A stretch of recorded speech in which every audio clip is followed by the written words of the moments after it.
ನಮಸ್ಕಾರ ವೀಕ್ಷಕರೇ. ಬೆಂಗಳೂರಿನ ಮೊದಲ lady rowdy Yashaswini Gowda alias ಮುನಿಯಮ್ಮನನ್ನ ಇವತ್ತು ಬೆಂಗಳೂರಿನ ಪೊಲೀಸರು ಅರೆಸ್ಟ್ ಮಾಡಿದ್ದಾರೆ. ಬೆಂಗಳೂರಿನ ಅಪರಾಧ ಪತ್ತೆ ದಳದ ಪೊಲೀಸರು ಅರೆಸ್ಟ್ ಮಾಡಿದ್ದಾರೆ.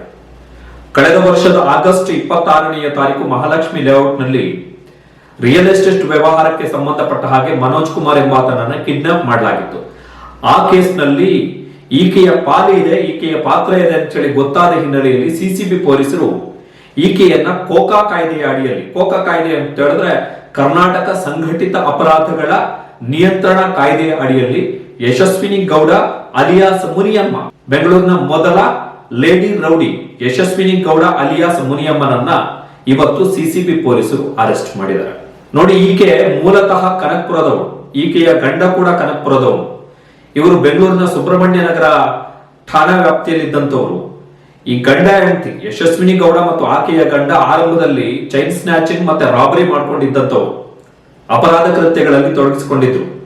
ಇವರ ವಿರುದ್ಧ ಜೆಪಿ ನಗರ ಠಾಣೆಯಲ್ಲಿ ಸುಮಾರು 10 ಕೇಸುಗಳು ದಾಖಲಾಗಿವೆ. ಅದಾದ ಬಳಿಕ ಇವರು ಮೀಟರ್ ವ್ಯವಹಾರದ ದಂಧೆ ಮಾಡಲಿಕ್ಕೆ ಶುರು ಮಾಡ್ತಾರೆ. ಒಂದು ಪ್ರಕರಣದಲ್ಲಿ ಈಕೆಯನ್ನ ಅರೆಸ್ಟ್ ಮಾಡಿರ್ತಾರೆ ಪೊಲೀಸರು 2016ರಲ್ಲಿ. ಆ ಸಂದರ್ಭದಲ್ಲಿ ಈಕೆ ಆಸ್ಪತ್ರೆಯಲ್ಲಿದ್ದ ಟೈಮ್ನಲ್ಲೇ ಪೊಲೀಸರ ವಶದಲ್ಲಿದ್ದು ಆಸ್ಪತ್ರೆಯಲ್ಲಿದ್ರು. ಈಕೆ ಆಸ್ಪತ್ರೆಯಲ್ಲಿ ಚಿಕಿತ್ಸೆ ಪಡಿತಾ ಇದ್ದಂತಹ ಟೈಮ್ನಲ್ಲೇ ಪೊಲೀಸರ ಕಣ್ತಪ್ಪಿಸಿ ಆಸ್ಪತ್ರೆಯಿಂದಲೇ ಎಸ್ಕೇಪ್ ಆಗ್ತಾಳೆ. ಸುಮಾರು 112 ದಿನ, ಅಂದ್ರೆ 3 ತಿಂಗಳಿಗೂ ಅಧಿಕ ಸಮಯ ಈಕೆ ಪೊಲೀಸರ ಕೈಗೆ ಸಿಗಲ್ಲ. ಕೊನೆಗೆ ಒಂದು ದಿವಸ ಪೊಲೀಸರಿಗೆ ಬಂದು ಸರೆಂಡರ್ ಆಗ್ತಾಳೆ. ಯಶಸ್ವಿನಿ ಮಹೇಶ್ ಗೌಡ ಅಲಿಯಾಸ್ ಮುನಿಯಮ್ಮ, ಬೆಂಗಳೂರಿನ ಮೊದಲ ಲೇಡಿ ರೌಡಿ. ಈಕೆಯ ವಿರುದ್ಧ ಜೆಪಿ ನಗರದಲ್ಲಿ ಸುಮಾರು 10 ಕೇಸುಗಳು ದಾಖಲಾಗಿದ್ವು. ಸೊ ಈಗ ಸಿಸಿಬಿ ಪೊಲೀಸರು ಕೋಕಾ ಕಾಯ್ದೆಯ ಅಡಿಯಲ್ಲಿ ಈಕೆಯನ್ನ ಅರೆಸ್ಟ್ ಮಾಡಿದ್ದಾರೆ. ಇತ್ತೀಚೆಗೆ ಈಕೆಯ ಒಂದು ವಿಡಿಯೋ ವೈರಲ್ ಆಗಿತ್ತು. ಆ ಸೂರಿ ಬಾಂಡ್ ಅಣ್ಣ ಅಂತ ಹೇಳಿ ಒಂದೇನೋ ಸಿನಿಮಾ ಬರ್ತಾ ಇದೆ. ಆ ಸಿನಿಮಾದಲ್ಲಿ ಒಂದು ಡೈಲಾಗ್ ಇದೆ, ಲಂಗ ಹಾಕೋರೆಲ್ಲ ಲಾಂಗ್ ಹಿಡಿತಾರೆ ಅಂತ ಹೇಳಿ.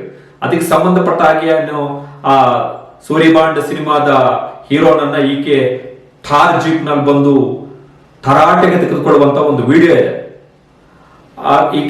ಈಕೆ ಇನ್ಸ್ಟಾಗ್ರಾಮ್ ಪೋಸ್ಟ್ ನಲ್ಲಿ ಸುಮಾರು 92 ಜನ ಫಾಲೋವರ್ಸ್ ಇದ್ದಾರೆ. ಜೊತೆಗೆ ಅದರಲ್ಲಿ ಒಂದು ಪೋಸ್ಟ್ ಇದೆ, ಕರ್ನಾಟಕ ಯಶಸ್ವಿನಿ ಗೌಡ ಅಭಿಮಾನಿಗಳ ಸಂಘ ಅಂತ ಒಂದು ಬೇರೆ ಇದೆಯಂತೆ. ಆಮೇಲೆ ಆ ಸೂರಿ ಬಾಂಡ್ ಸಿನಿಮಾದ ನಾಯಕ ಏನಿದ್ದಾನೆ ಅವನು ನನ್ನ ಪ್ರೀತಿಯ ಅಕ್ಕ ಅಂತ ಹೇಳಿ ಒಂದು ಪೋಸ್ಟರ್ ಬೇರೆ ಹಾಕೊಂಡಿದ್ದಾನೆ. ಅದರಲ್ಲಿ ಆ ವಿಡಿಯೋ ನೋಡ್ಬೇಕು ನೀವು. ಥಾರ್ ಜೀಪ್ ನಲ್ಲಿ ಬರೋದು, ಅವನಿಗೆ ಆವಾಜ್ ಹಾಕೋದು, ಅದೇನು ಸಿನಿಮಾ ಪ್ರಮೋಷನ್ಗೋಸ್ಕರ ಮಾಡಿದಾರೋ ಅಥವಾ ನಿಜವಾಗಿಯೂ ಈಕೆ ಹೋಗಿ ಆತನಿಗೆ ಆವಾಜ್ ಹಾಕಿದಾರೋ ಗೊತ್ತಿಲ್ಲ. ಬಟ್ ಸಿಕ್ಕಾಪಟ್ಟೆ ವೈರಲ್ ಆಯ್ತು ಅದು ವಿಡಿಯೋ. ಸೊ ಈಕೆಯನ್ನ ಈಗ ಕೋಕಾ ಕಾಯ್ದೆಯ ಅಡಿಯಲ್ಲಿ, ಅಂದ್ರೆ ಕರ್ನಾಟಕ ಸಂಘಟಿತ ಅಪರಾಧಿಗಳ ತಡೆ ಕಾಯ್ದೆಯ ಅಡಿಯಲ್ಲಿ ಈಕೆಯನ್ನ ಅರೆಸ್ಟ್ ಮಾಡಲಾಗಿದೆ.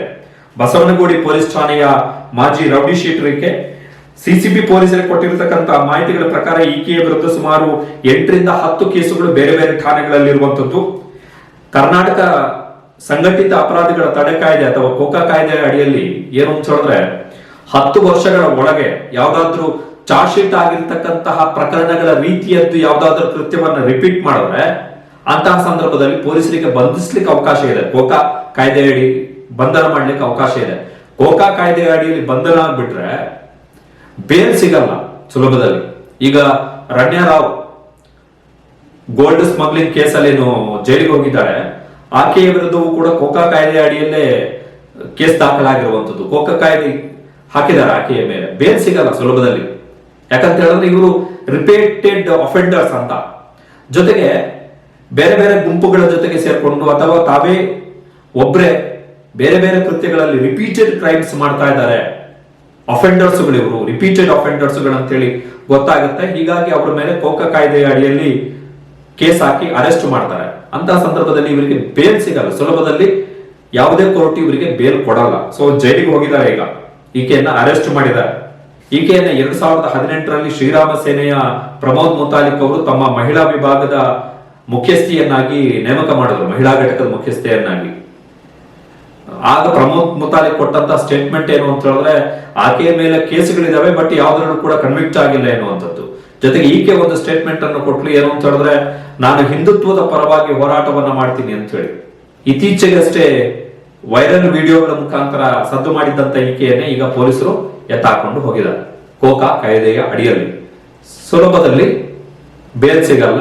ಸದ್ಯಕ್ಕಂತೂ ಜೈಲಿನಿಂದ ಹೊರಬರಕ್ಕಾಗಲ್ಲ. 8 ರಿಂದ 10 ಕೇಸ್ ಇದೆಯಂತೆ. ಸ್ವಲ್ಪ ದಿನ ಜೈಲಿನಲ್ಲಿ ಇರಬೇಕಾಗತ್ತೆ.